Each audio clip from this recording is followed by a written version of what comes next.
Let's get into the reason we use Caltopo and other mapping software. I find that when I do more planning before a trip, I always have a better success rate on the adventure. And on the trips when things don't go according to plan, I have a better, having spent the time coordinating the effort allows me to better understand what I did wrong and what I can work on next time, rather than just wondering why the junction my friend told me about isn't there. The most important reason that we as a brand at Tourist Outdoors tries to motivate our followers and participants alike to use software like Caltopo or even Gaia, or just to carry paper maps during the Fool's Traverse and in general, is that when you have an itinerary for your outings and you take the time to send that to your friends and family, it offers them a little peace of mind in understanding that you take responsibility for yourself and that you understand the inherent dangers of outdoor travel. We have a couple of blog posts that delve much deeper into this topic, and we actually got help from Michael Giogigan, who's here with us to build one of them. So they're really good reads. Jeremy and I both put in on them as well, and they get a lot of traffic. So we're stoked to provide that to the community. So anyway, let's see. Also we have a YouTube video on everything we're going to cover. It's a little dated because the software has been heavily redesigned in 2021, which is a good thing. Hopefully this helps some of you get familiar with the new interface so you can be a better outdoor user and map user in general. All right, so let's get into the next portion. If you go into your browser, I'm already here, but you can type in caltopo.com if you feel like following along. If not, we're here anyway. So let me just close this window really quickly. All right. Depending on whether or not you've used Caltopo recently from your current computer, this web address could take you to a home screen, or it might take you directly to the map interface. If it takes you to a home screen, you can just click on the bright orange button at the top right, which will take you to the map interface. I'll give you a second to do that. And once you're on the map interface, it might look a little intimidating. Mine doesn't, because I closed everything purposefully. But it might look something more like that. Fear not, we're going to blow past all of these technical intricacies and teach you the absolute bare minimum of what it takes for you to get started using these extremely powerful tools. At the very top of the map interface is a white header, and the Caltopo logo is on the very left. Clicking this takes you back to the home screen, where you can generally learn more about Caltopo, like how to sign up and where they come from and all that kind of stuff. Let's see. All right, so next over is the help screen, or the help icon. And this is the end of the tutorial. So I hope you enjoyed that. Thanks for watching. I'm kidding. All right. Definitely feel free to click on that in the future if you want to learn far more than the basics that we're going to go through today. Next over, we have a search bar. And I'm going to take a second to type in Mount San Antonio and hit enter. And it's going to take me directly to Mount Baldy, which is awesome. You can see that to the right of the search bar is the settings panel. And that really shows stuff that I don't really often use, with the exception of the show position, at, and cursor versus center. All that does is control what shows up in this white translucent box here, coordinates, which are the current location of the very center of the screen. You can see this cursor here, as well as the current altitude of that location. All right, so next over, we should have a close button. And all that does is close the current map that you're on. If you're dealing with like a lot of overcomplicated stuff and you just want to start over, you could do that. And then next over, if you aren't already logged into Caltopo, it should say sign up. And if you are already signed in, the sign in button should be next to it. Or in my case, it says RJ Soria and your data. If I click on the your data tab, it shows all of my previous routes and everything. And if I click on the next tab over, it shows bookmarks of things that I've saved from other people's trips and stuff like that I just find on Google. So that's pretty useful. We'll exit that for now.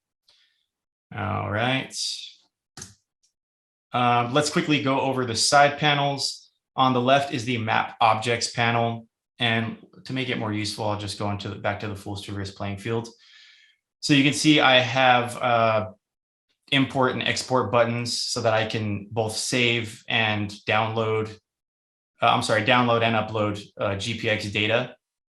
To the right of that is an add button. And the most important tools here are the marker and line buttons, as well as the folder. Those are probably the only ones I use anyway, just for getting in the backcountry. But we'll go over those a little bit more later. And then next you can see I have categories here for markers, which is the standard. That I don't think you could even delete that. And then peak markers, which I separated for locations that I thought were significant in this case. Let's see. All right, so we'll move over to the right panel, and I'll just close that left one because we don't need it anymore. Okay, so to the right is the map layers panel. And again, I'm just opening and closing these with these shortcuts here, which are listed. And under that is base layer. And you can kind of scroll through different types of maps, which are extremely useful. The general map builder one is pretty cool because it's clean. The same thing as the Forest Service one. This is probably the most common one I use besides the scanned maps, scanned topos. This one's kind of a mess in this case because the San Gabriels are pretty rough. So we'll just go back to the forest topo. But we're going to skip everything below that because that's just a lot that we don't need to get through and I don't really often use. But with the exception of the preset combinations. So we have the map builder topo, and these are cool because they're just the most commonly used that Caltopo finds, I guess. And they offer shaded relief. So right when you enter, it includes another layer that has shaded relief set to 25%, which is pretty cool because if you're not familiar with topography, shaded relief just helps you differentiate between convexities and concavities, or canyons versus peaks. So we have a water here coming through Maker Canyon, and then we have the peak, Mount Harwood. So that's pretty useful. Let's see what else. All right, so I'm going to zoom out a little bit and close this map, and I'm going to add a line. And the most common problem we have with full traverse participants, or not problem, just the hardest part to get through, is Falling Rock Canyon. So I'm going to scroll down to Icehouse Canyon, and I'm going to switch back to my Forest Service map. If I right click on the map, and if you're not familiar, I didn't really go through the interface here. If you click and drag while you're holding, it just helps. It can drags around in the inversion of where you're kind of like you're using a globe, which is pretty cool. And if you right click on the trailhead, you can create a line. You can also do that like we described earlier from back here on the map objects panel. But and you can see now that I've created a line, it's kind of just ready to continue to create more of that segment. I'm going to click into this highlighted trail here, because if you do that, you can save a lot of time later. As you can see, it's kind of going along the trail to where I need to go. So I know that Falling Rock Canyon starts at the first switchback on the Icehouse Canyon trail. So I'm going to go ahead and let it go to that first switchback, which is right here. Boom, I think, anyway. So I also know that we need to cross the creek and go up into the canyon. This is probably where the falls is. And this is where the Talus Scramble is. And we're going to stay in the canyon. And this is the general, very general route until we hit the scree field, which is right here. And we reach the saddle, the unnamed saddle between Sugarloaf Peak and Ontario Peak. So all I did was if I hit escape, it undoes everything I did. And I could start all over. But all I'm doing is clicking on each point. In this case, I don't have to. I just go and click all the way through the trail, and that can go for any trail on any length. But I can just go ahead and click through, boom, boom, boom, and continue to click as long as I do it slow enough for the computer to keep up and not think that you're just making a mistake. All right, so we made it to the saddle. And now I know we continue up the ridge here to this pseudo peak and then onward to Sugarloaf Peak along this ridge. So I know I just did that really quickly, but see if you can follow along. So I'm going to go ahead and name this Falling Rock Canyon. Cool. And that's in this small bar here on the right at the bottom. As long as you have the path open, it should show. I can leave a comment like, damn, that was hard. And we can also change it from a track to a route, change the line width. We could change the color. We don't need to really focus on any of that, but Anyway, all sorts of fun tools. You can even show what direction you're going, which I don't use because it's a little busy. But that's it. We could put okay. So that is how, oh, and it asks you to save the map. That's cool. I'm going to go ahead and cancel that. I don't think I need to do that right now. I already have this map saved. So we have our lines and polygons here, and our line segment shows up for Falling Rock Canyon. The next thing I want to do that's really critical for me anyway, because when I just make up paths out of nowhere, usually they're not doable. And the way I find out is if I click on that again and hit profile, you can see that this route alone has almost 2,000 vertical feet in, let's see, and it shows it in the top left of the screen here, 1.28 miles. And also, depending on where I click here or drag the cursor, it shows me how many miles and the current altitude in the top left, which is super convenient because I can know where I'm supposed to be at a certain time. And if it doesn't show up on my watch when I'm there, then I'm in trouble. Okay, so now we've made the Falling Rock Canyon route. I'm going to go ahead and skip ahead to making an object. So we can go to add up here and then put marker. Now there's a marker on that just shows up on the center of the screen. I'm going to go ahead and close out this profile here. Okay, and I can click and drag this wherever I want as long as the marker is still editable. It's in edit mode. So I'm going to drag that to where we left the trail, which I think is right here. Right? Close. And I'm going to call this leave trail so that I know that when we get to that point, it's time to enter Falling Rock Canyon. So these are just some really cool tools when you're out there to have on your map in front of you, whether it's on your phone or on paper, to just follow along and know where you need to make your moves. So that's pretty much how you make a route, and you could continue to do that for the entire Fool's Traverse. Since we only offer you the peak locations and points of interest. But another thing we could do is then save it right here in the top left or print it. And that opened up a new window.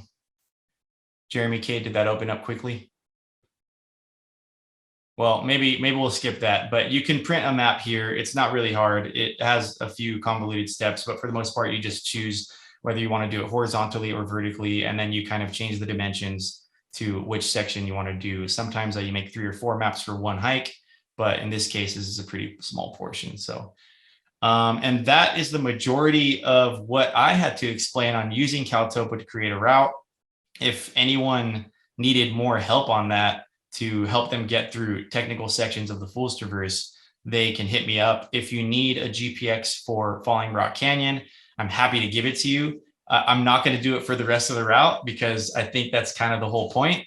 But I'm happy to give you a GPX for Falling Rock Canyon all the way up to Ontario Peak if you need it. Jeremy, did you have anything you wanted to add to using Caltopo or is this? No, I would say maybe try and show how to, you don't need to do the whole process, but how to, instead of saving a paper, how to save a GPX, because that's what a lot of people will be creating the route in here and then putting it on their phone maybe. Oh, yeah, good call. Okay, so saving a GPX is fairly simple. We go back to the export button because we already have something going on here. So we just go back to export and you can choose, like say you have a super convoluted map here and you only want 1 or 2 things, you can check off everything that you want here. And you could also choose the format. For the most part, GPX is like efficient on any app you use, but this one's fine too. I've never had a problem uploading a JSON. KMLs are great too for like Google Earth and stuff.